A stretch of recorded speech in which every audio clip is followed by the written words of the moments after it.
This is your Barbados Today Evening News Update from Monday, December 23. Thanks for joining us. 7 people were injured in a crash involving a route taxi and a car along Otner's Main Road, St. James, early this afternoon. A route taxi, ZR202, driven by Andre Simmons of Spring Farm, St. Thomas, collided with a car driven by Shanisa Hurley of number 53 Violet Circle, Oxnard, St. James, at the wheel. The car's owner, Marcia Hurley, was a passenger. Police said the route taxi was traveling north along the Ockners Road, while the motor car was at the Violet Circle junction, attempted to turn right onto the main road when the accident occurred. Police said 5 passengers in the route taxi and the Hurleys were injured, but none of the injuries was life-threatening.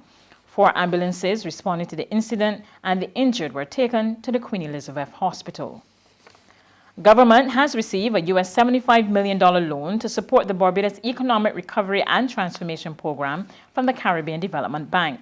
Prime Minister Mia Mottley and President of the CDB, Dr. Warren Smith, signed a loan agreement for the second programmatic Fiscal Sustainability Growth and Social Protection Policy-Based Loan at Elara Court today. This policy-based loan will go a long way towards helping us to continue the reforms. It's not just about sustainable growth, as you said, it's also about making sure that it is equitable growth. And for too long in this region, we have looked at the numbers of growth in terms of percentages rather in terms of prosperity of people. And the prosperity of people is the inclusive approach that my government wants to remain committed to. We're conscious that beyond the opportunity for growth at the individual level, there are social reasons why people cannot take advantage of the economic opportunities in a society. Mottley described the loan as timely, noting that Barbados does not have a lot of options with respect to concessional funding. So that the people of this country may better appreciate why this loan and the other loans over the last 18 months from the Caribbean Development Bank are as important to the government and people of Barbados as they are. Because without this, we would not have access to much of the funding. One of the challenges that the last government had was that having lost investment grade and having gone as low on the totem pole that we went, not only were we constrained in accessing foreign loans, but we were also constrained in being able to access them at affordable prices, affordable costs. Meanwhile, Dr. Smith explained that the CDB has been keeping a close eye on the progress of reforms in Barbados over the last 18 months, and the bank is satisfied with the resolve and government's commitment to the plans and targets of the BERT program.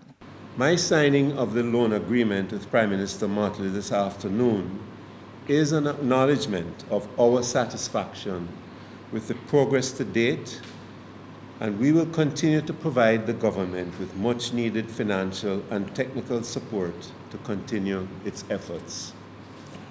We have programmed $225 million to directly support the government's reform program through a series of 4 proposed policy-based loans. Old-time Bajan community spirit was alive and well in Graham Hall Park, Christchurch last evening. Residents, Member of Parliament Adrian Ford, and the police community beat officers joined in the fun of Deck the Halls, where they went caroling from house to house.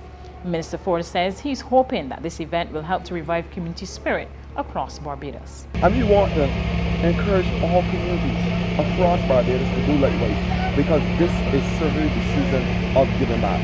This is certainly the season of bringing good tidings of great joy.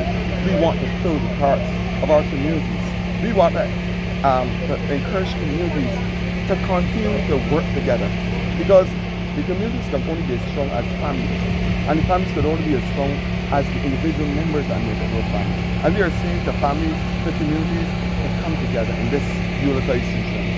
Enjoy the spirit of the season, but at the same time recognize, of course, that we have to share the joy, love, care, selflessness that Jesus would expect us to share at this point in time. There's regional and international news after this short break. Festive Friday at the Bridgetown Night Market at Pelican Craft Center. Kick off the weekend this Friday from 4 p.m. to midnight with loads of food, drinks, and entertainment. Get ready for crop over with the Rhythm Root Street Parade. Party like it's Kadooman Day on the street around Pelican Village with costume reveler, music, and more. It's Festive Friday. It's Festive Friday at the Bridgetown Night Market at Pelican Village Center from 4 p.m. to midnight. Admission free.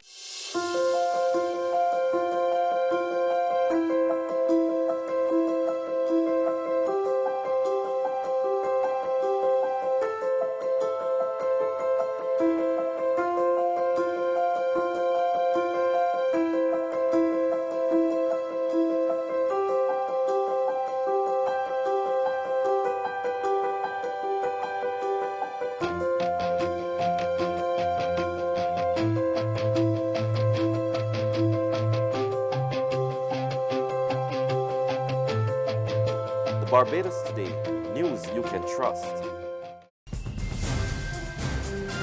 To regional news now. In Jamaica, the latest crime statistics show that murders are out of control. More in this report from Television Jamaica.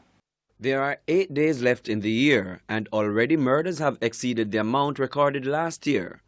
Up to the end of December 21, 1,302 persons were reportedly murdered in Jamaica. That's 15 more murders than the 1,287 recorded in all of 2018. With 10 more days of statistics to compile, the picture is looking grim. In the last 7 days for which statistics have been made public, that's the period December 14 to 21, there were 29 murders, an average of more than 4 per day.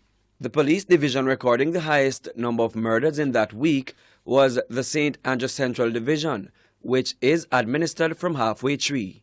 Next was the Kingston East Police Division, which recorded 4 murders in the week. The majority, 7 of the 19 police divisions in Jamaica, recorded no murders, while 5 recorded only 1 murder during the week. Of note is that the 7 divisions now under a state of emergency combined recorded 9 of the 29 murders. The 7 police divisions under a state of emergency are St. Andrew South, St. Catherine South, St. Catherine North, Clarendon, St. James, Hanover, and Westmoreland. The St. Andrew South Division, with 165 murders, has recorded the most homicides since the start of the year. And on the international scene, Boeing has fired its chief executive officer after he repeatedly failed to contain the fallout from a pair of fatal crashes that halted output of its best-selling jetliner and tarnished its reputation with airlines and regulators. Boeing on Monday ousted its chief executive officer following a year of turmoil in the wake of 2 disastrous crashes of its 737 MAX jetliner. Dennis Muhlenberg faced intense criticism and calls for his firing for his handling of the crashes, which killed 346 people and the subsequent 737 MAX grounding. He was hauled in front of Congress to explain what, if any, penalty he might pay personally for the tragedies. Let me ask you this, Mr. Muhlenberg. You said you're accountable. What does accountability mean? Are you taking a cut and pay? Are you working for free from now on until you can cure this problem? These people's relatives are not coming back. They're gone.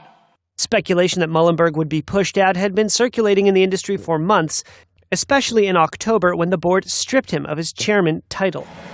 Last week, the company announced it would suspend production of the 737 MAX after pressing regulators for months to get the jets back into the air. At full thrust.